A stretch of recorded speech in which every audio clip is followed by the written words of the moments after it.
अस्सलाम वालेकुम dear students, आज हम 10th क्लास की मैथ का जो है 3rd यूनिट की 3.4 एक्सरसाइज का क्वेश्चन नंबर 2 करने जा रहे हैं। क्वेश्चन नंबर 2 जो है आपसे कहा गया वेरीफाई का मतलब है कि आपने ये प्रूव करने हैं, इसके बुक एंड में आंसर्स नहीं होंगे। ए, बी और सी 3 मैट्रिसेस आपको दी गई हैं। फर्स्ट पार्ट में आपने प्रूव करना है कि ए बी को मल्टीप्लाई करेंगे तो वो बी ए के इक्वल नहीं होगा, मतलब 2 डिफरेंट आंसर होंगे। उसके बाद सेकंड पार्ट है तो ये ब्रैकेट है, ब्रैकेट का मतलब होता है बोर्ड मैथ्स रूल के अकॉर्डिंग कि ब्रैकेट को पहले सॉल्व किया जाए, बी माइनस सी पहले करेंगे, फिर जो आंसर आएगा उसको ए के साथ मल्टीप्लाई करवाएंगे। एक साइड ये आ जाएगी, दूसरी साइड पे ए और बी को मल्टीप्लाई करवाएंगे, ए और सी को, फिर ए बी में से ए सी के आंसर को माइनस कर देंगे।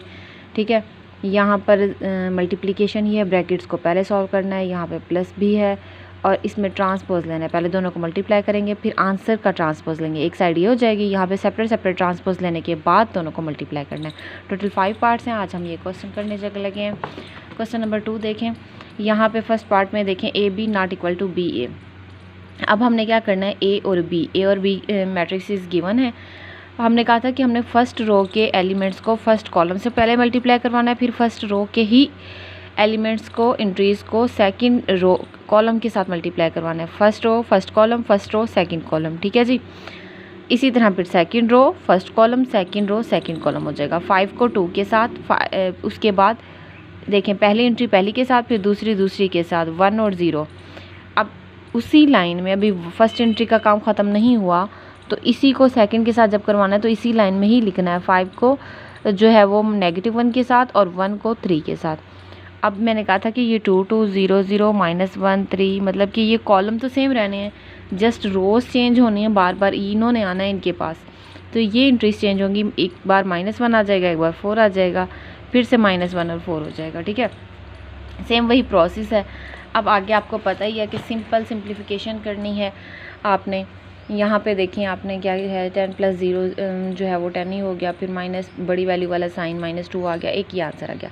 अब बी ए जब मल्टीप्लाई करेंगे तो first row first column second column same उसी वे में मल्टीप्लाई करेंगे तो ये 2 आंसर्स आ गए। आपने देखा कि यहाँ का आंसर और ये वाला आंसर ये दोनों टोटली डिफरेंट हैं, तो हमने यही प्रूव करना था कि दोनों के आंसर एक जैसे नहीं आते मल्टीप्लिकेशन में, मैट्रिसेस में।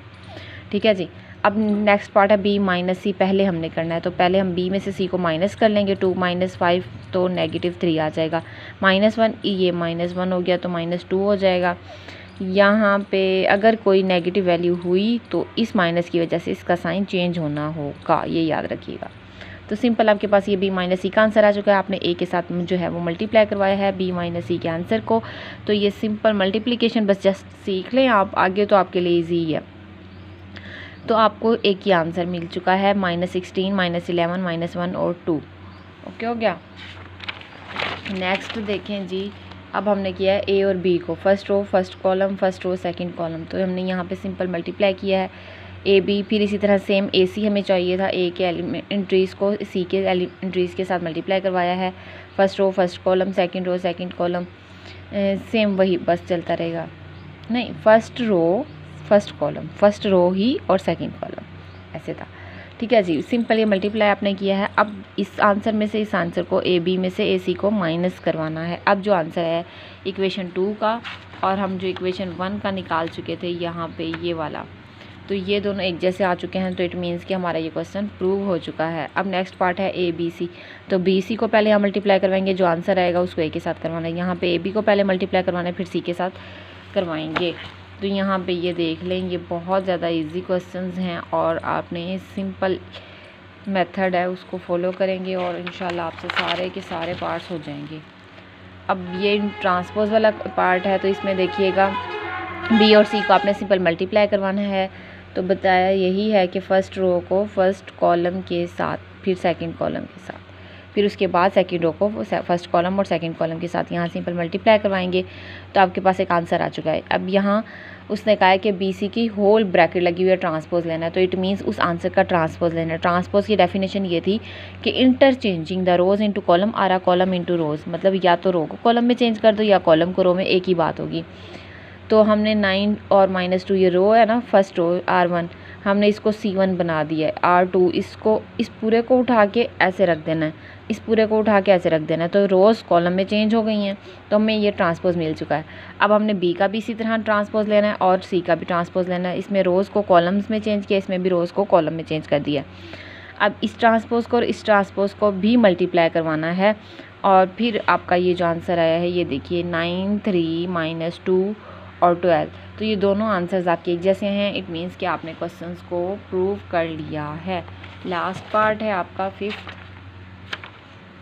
इसमें आपने क्या करना है, B + C करना है। B को C के साथ प्लस किया है तो आपके पास 7017 आया है। अब इस आंसर को पहले लिखेंगे B + C, फिर मल्टीप्लाई बाय A का गिवन है हमारे पास, ठीक है। तो इसको इसके साथ जब हम मल्टीप्लाई करवाएंगे तो हमारे पास 35 7 - 2 29 आया है फर्स्ट पार्ट लेफ़्ट साइड का आंसर।